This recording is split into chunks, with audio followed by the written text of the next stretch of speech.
Бұл мен ауырғанымызға біз енді сізге өтірік маған үшін 2008-ден басталды ғой бұл бәлең. Содан 16 жыл болып қалды, міне сонымен күресіп жатырмыз енді. Бәрін бастадық енді. Оның бәрі өзі анау бірінші айта берсең әңгіме көпке қарайын деп тұр ғой негізі.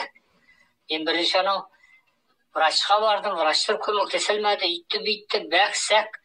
Сонымен анаған барды, врачтармен ақыры қырылып, олардан төбелеспесем де сол төбелеске дейін барып қалып кеттім ғой. Сосын өз бетіммен емделдім.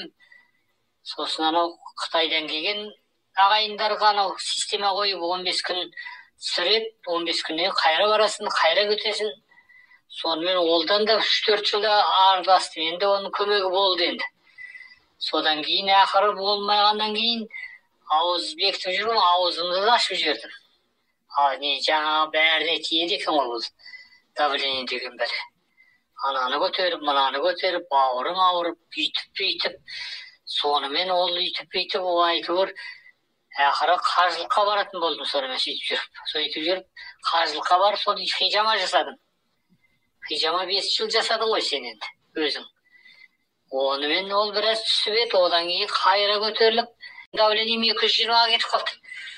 Содан енді Қытайдан келген батырға барып, ана емдейді екен, укол салып, 15 күн укол алып, оған 70-80 мың ақша беріп, хижама жасап, олар бүйтіп 180-ге түсірді. Содан бастап мынау сенімен сөйлесіп, жаңағы асыдын алдым. Сентябрьдің 9-дан бастап іштім бұны. Капсула алдым, майкоп алдым, 2 асыды алдым, мумию алдым, майкоп 5 алдым.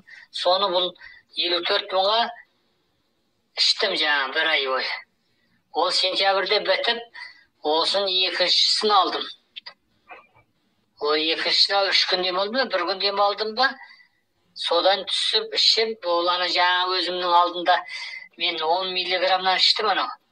Бисепрол деген өзім емес, енді врачтар берді, соны ішіп жүрдім. Соны ішіп түсірген жоқпын. Сонымен бүйтіп ақыры сол 180-ден 160-ға түсті бірінші айда. Содан кейін 2-ші айда жаңағы Бавроструя, майкоп 5, асыды капсула алдым, 4 чак алдым, медвежий желчь алдым. Соны тағы 2-ші ай іштім. Онда 2-ші айда мен уже жаңағы миллиграмма 10-нан 5-ке түстім.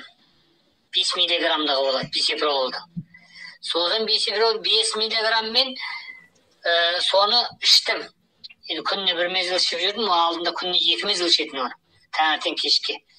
Бұл жаңағы асыды Швецияның көмегі, сонымен түсіп, мен енді оны жамандамай, сразу жұлып алып тастап нетпейді, құлатпайды, енді әсте болады.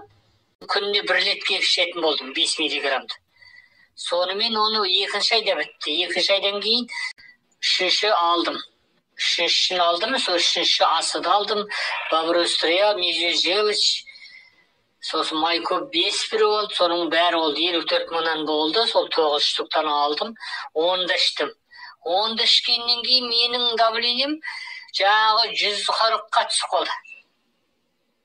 Шүкір тәубе Алла, енді жақсы енді, бірақ бұнда енді 2 литр жаңағы су ішу керек, ыстық су емес, жылы су. 40 градус температурасында болса болады, 40-45. Соны ішсе болады. Қазірде ішіп жатырмын. Сосын 4-ші айда инкеглоба деген алдым. Ол инкеглоба деген 90 капсула 3 айға деді, күніне 1 мезгіл ішесің. Оны да ішіп жатырмын, бірақ 2 литр суды ішіп жатырмын мен. Қалай өз? Жаңағы күніне 2 мезгіл ішетін жаңа айттым ғой, 2,5 миллиграмды күніне 1 рет ішемін. Анау енді бисепрол болды. Бірақ енді давлением сол 120-130 да 75 болып тұр қазір, нормально. Енді бұлай сол енді шай ішемін енді Алла жазса. Енді бітеді ол, апрельдің аяғында бітеді енді. Мен 20-сында бастадым, январда, сол енді февральда 1 ай болды, мен 2-ші айға кетті, мартта 2 болды, апрельдің 20-сына қарай 3 айда бітеді. Менікі 16 жыл болып қалды ғой бәрі. Енді бұл бәленбай жылы қалып қойған нәрсе ғой енді. Долгоиграющий болып. Енді сол ақырын иншалла шүкір тәуба. Ол асы свет жасы жаман емес. Енді қойлана сену керек, енді ішу керек. Қаранған қарап қалмас дейді қазақ. Әйтеуір қолданыңыз, бірақ енді врачтарға барсаң, анау мынаны тұқалап нетеді, мынаның побочный явлениесі болмайды. Сол жақсы, енді шүкір. Менің басынан өтіп жатқан жағдай осы. Енді қазір нетіп жүрмін, нормально. Оны мынау не жоқ, жамандауға болмайды. Енді жақсысын айту керек. Дейді, рахмет, Алла разы болсын. Осы мені нетіп етқан бірінші өзіңе, Нұрзиба ханымға бәрі рахмет, Алладан қайтсын. Адамнан қайтпайды, Алладан рахмет барлығына. Енді кім болса да енді өзі бәрі өз үшін, жаны үшін нетеді ғой. Бір күн сау жүрген дұрыс қой. Енді көтерім басың ауырмайды, жақсы ұйықтап, жақсы тұру, жақсы ұйқым жақсы. Қазір бұрынғыдай емес, бір ұйқы келмейтін. Күніне 7-8 сағат ұйықтайтын. Бұрын қайда күніне 2 сағат ұйықтап, түні бойы жын кезіп жүретін сияқты болғанбыз.